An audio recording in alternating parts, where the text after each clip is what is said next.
Isa sa prioridad ng gobyerno ay ang maibsan ang kahirapan sa bansa. Kaya naman kasama po natin ngayon si National Anti-Poverty Commission Secretary Cal Lopez Santos III. Magandang umaga po, Secretary. Magandang umaga sa ating mga kababayan. Okay, Cal Lopez, ano-ano po ba yung mga ginagawang hakbang ngayon ng NAPSI upang mapaangat ang kabuhayan ng ating mga mahihirap na kababayan?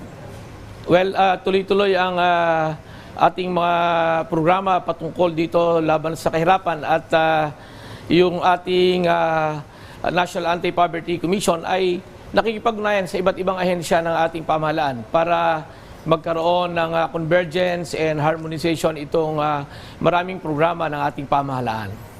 Okay, Secretary, kamakailan lamang po yung nagkaroon kayo ng second NAPSI Unbanked meeting. Ano po ba yung nilalaman nito? Well, nais natin ipaalam sa ating mga kababayan na yung N-Bank meeting ng NAPSI ay pinagtibay na dito yung National Anti-Poverty Action Agenda at yung ating National Poverty Reduction Plan for the next 5 years bilang suporta dun sa layunin ng ating Pangulo na ibaba ang poverty incidence by single digits sa 2028. Okay, patuloy po yung pakikipag-ugnayan ng NAPSI sa 14 sector. Maaari niyo po bang ipaliwanag sa ating mga kababayan kung sino-sino po itong 14 na sektor na ito? Kalahati ng National Anti-Poverty Commission ay ang basic sectors. At yung 14 na yan ay binubuo ng mga manggagawa, magsasaka, mangingisda, indigenous peoples, children, youth and students, senior citizen, women, workers in the informal sector, even persons with disabilities, and pati yung mga biktima ng disasters and calamities. Yan yung ating mga batayang sektor. 14 silang lahat. No? Okay, Secretary, pakibigyan mo nga po kami ng idea kung ano po itong Magna Carta for the Poor seminars at kailan po ito gaganapin at ginanap? Tuloy-tuloy yung ating orientation seminar ng Magna Carta of the Poor. Ang layunin nito ay maipatupad yung mandato ng batas na magkaroon ng Local Poverty Reduction Action Plan. Kaya sa ngayon ay halos natapos na natin ang 40 orientation seminar sa ating mga probinsya at inaasahan natin na matapos yung natitirang mga probinsya hanggang Oktubre ngayong taon.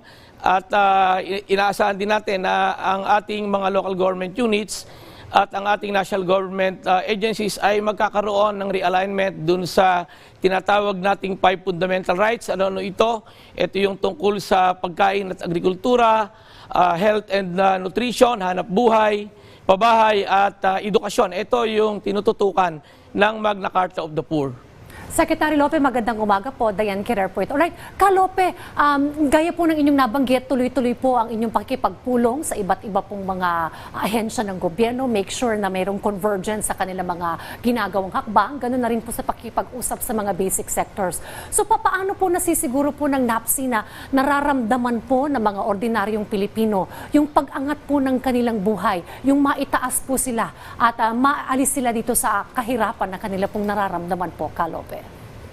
Yung ating National Poverty Reduction Plan ay nilalaman nito ang mga programa, proyekto ng mga national government agencies na bahagi ng National Anti-Poverty Commission.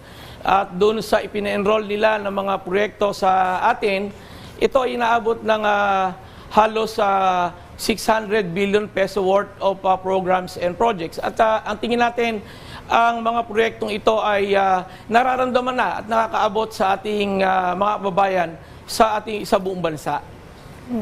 Alright, Ka Lope, nagkaroon po recently ng self-rated survey kamakailan, ano? Pagdating po dun sa ito pong SWS, I understand.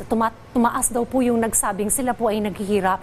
Ano po ang maaring gawin ng hakbang ng NAPSI and also all other agencies patungkol po sa resulta ng survey na ito, sir? Well, ito ay kailangan nating kilalanin ito bilang isang feedback mechanism.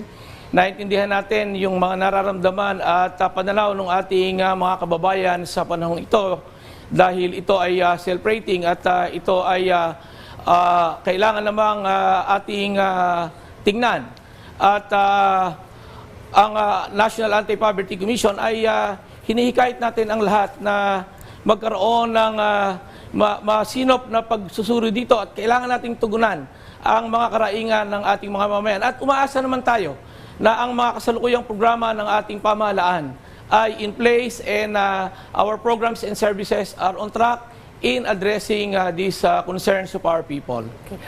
Ka-Lope, target po ng kasalukuyang administrasyon yung single poverty rate at the end of the administration. Are we still on track in achieving this target po, Ka-Lope? Well, kung titingnan natin yung ulat ng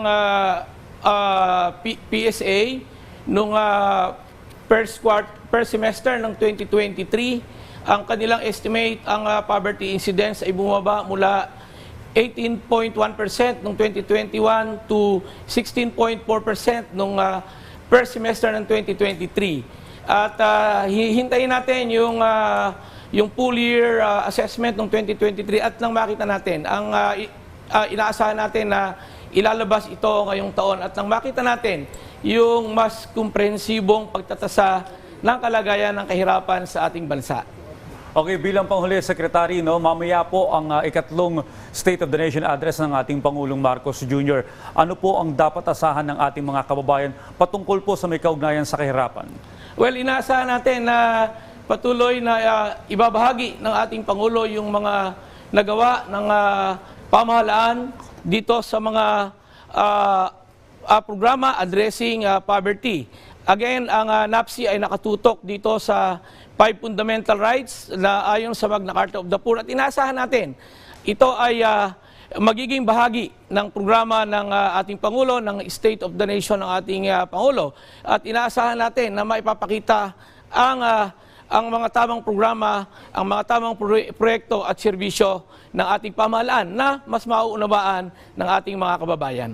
Alright, maraming salamat po sa lahat ng impormasyon, Secretary Lopez Santos III ng National Anti-Poverty Commission.